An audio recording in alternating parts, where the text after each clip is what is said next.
Hi friends, welcome back to another session of EC Made Easy.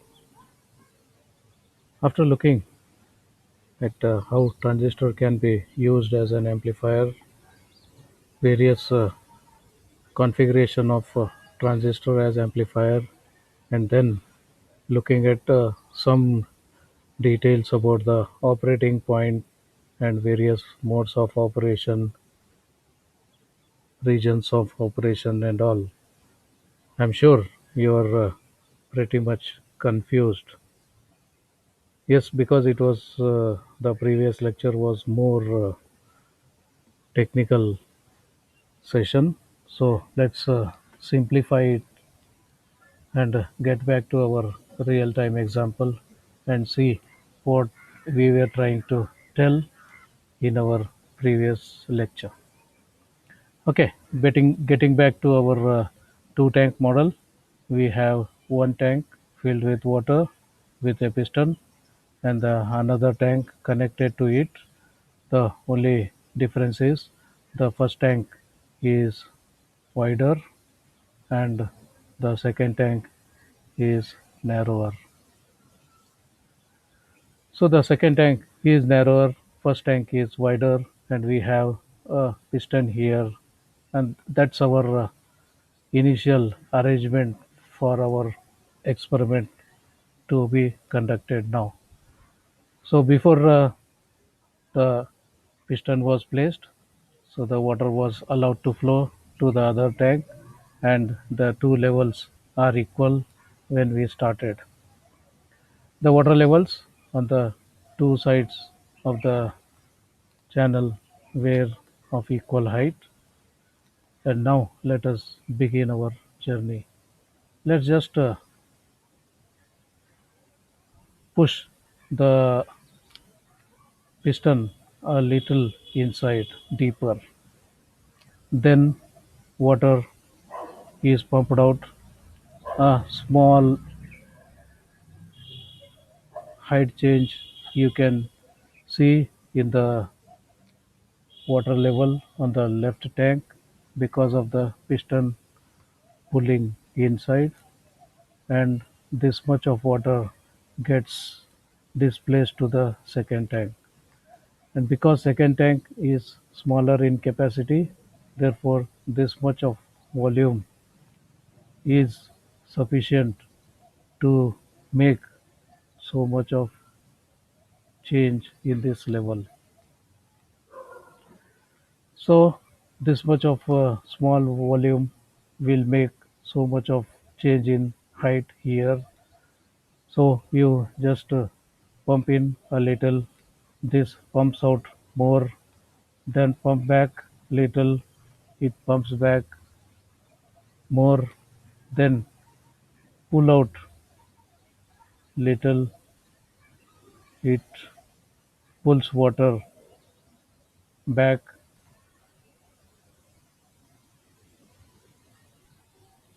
So a small change here,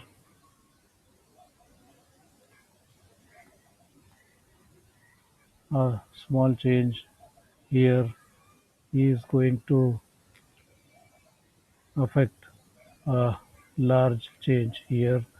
That's because of the capacities of the two tanks are different.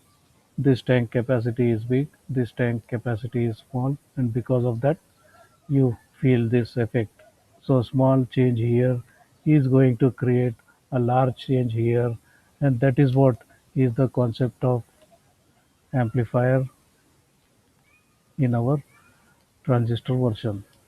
So, small base current will create large current in the collector, and the large current in the collector creates large voltage change across the collector resistor, and large voltage change across collector resistor should definitely make large change between collector and emitter voltage.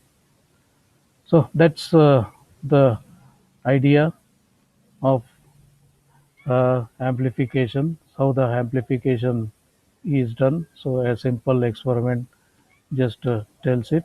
You just keep on oscillating this a small width and you find this getting oscillated a long one. So if I just put the variations here this way, then as this is increasing, that means the piston is getting inside, and as this piston is getting inside, this is going upwards. Therefore, you will find the variation to be so much. So how to uh, make sure how much of amplification is required? That is dependent on the ratio of this volume,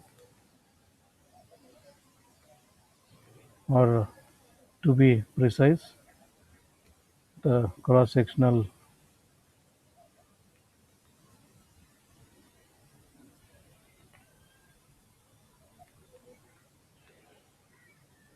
area ratio decides how much gets amplified here.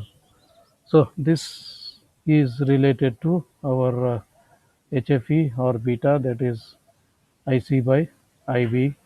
So that is going to decide how much your amplification is done. Okay, that's something to do with the amplification, how amplification can be visualized, operation of the transistor as an amplifier can be visualized. That's the experiment. Okay, let's modify our experiment and make some changes here. Now assume that we started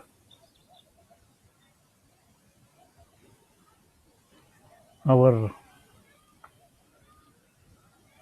experiment with the piston at this position.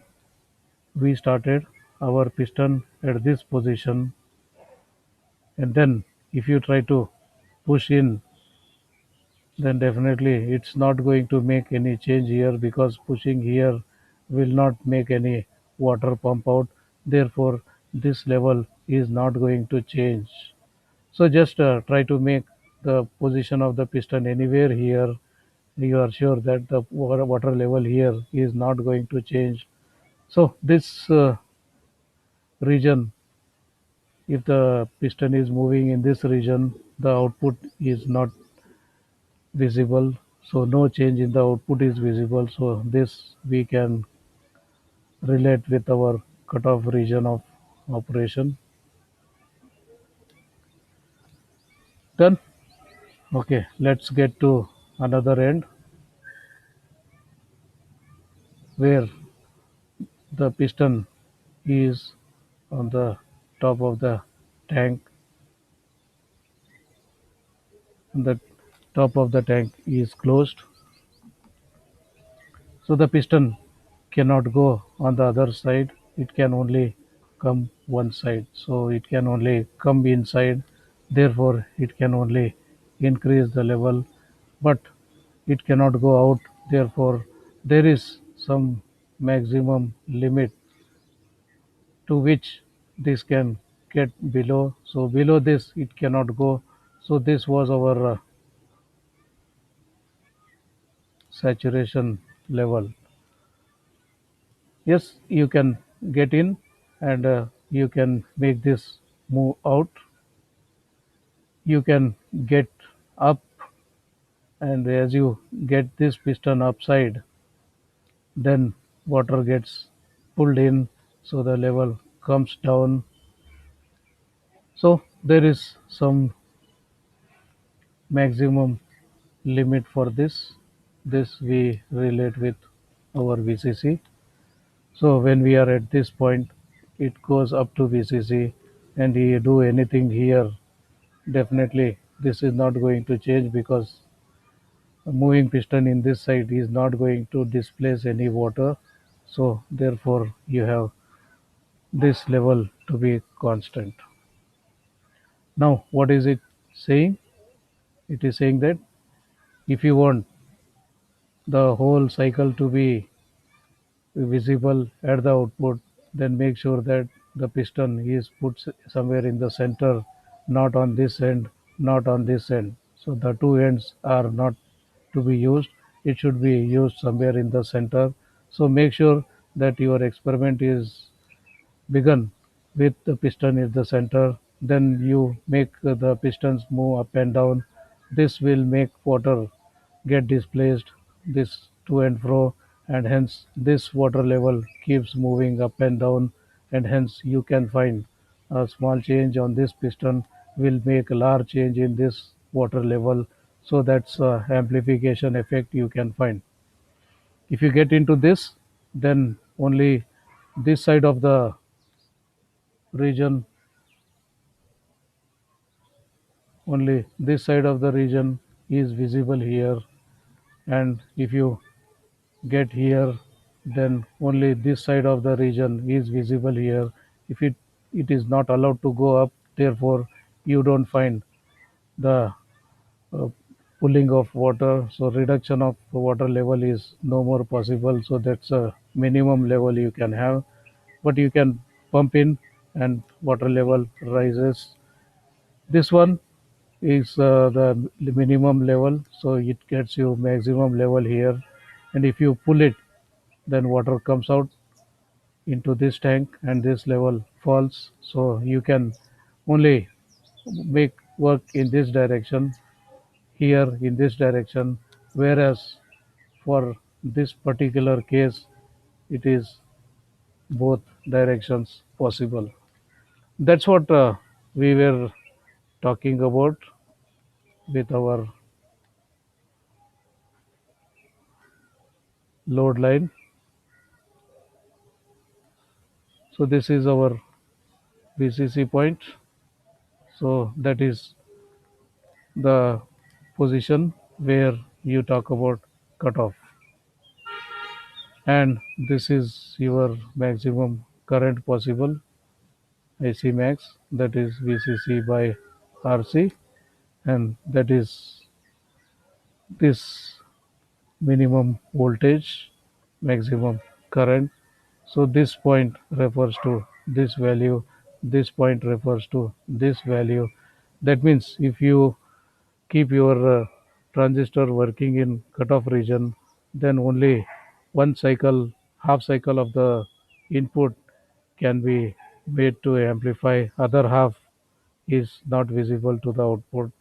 If you are working at this end, then only the negative cycles will be available as visible to the output, whereas positive cycles no more possible, and hence for positive cycles of input you don't get any output, only for negative cycles you may get output.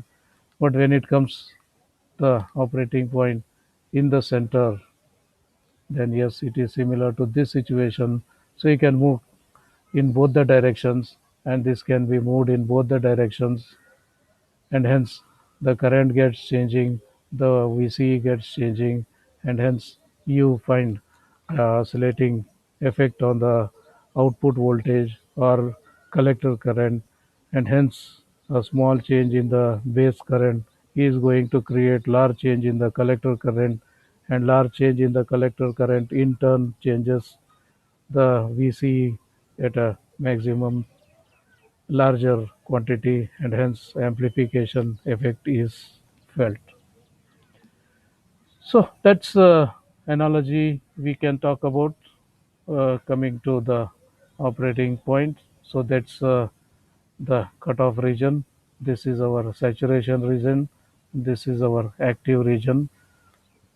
So if used at the bottom, it is in the cutoff region. If used in the top, it is in the saturation region. If it is used in the middle, yes, it is the active region. So that's it for now. More sessions to come.